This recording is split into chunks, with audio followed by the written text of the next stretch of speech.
With Doubtnut, get instant video solutions to all your maths, physics, chemistry, and biology doubts. Just click the image of the question, crop the question, and get instant video solution. Download Doubtnut app today.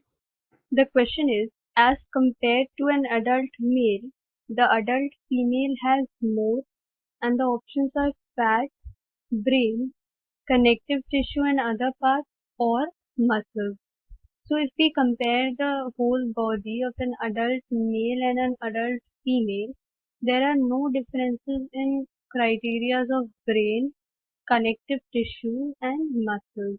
But if we talk about fat, so women generally have a higher body fat percentage than men. So women have a higher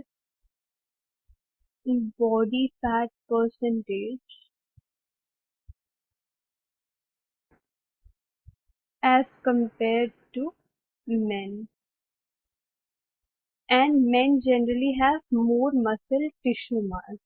Men have more muscle tissue mass.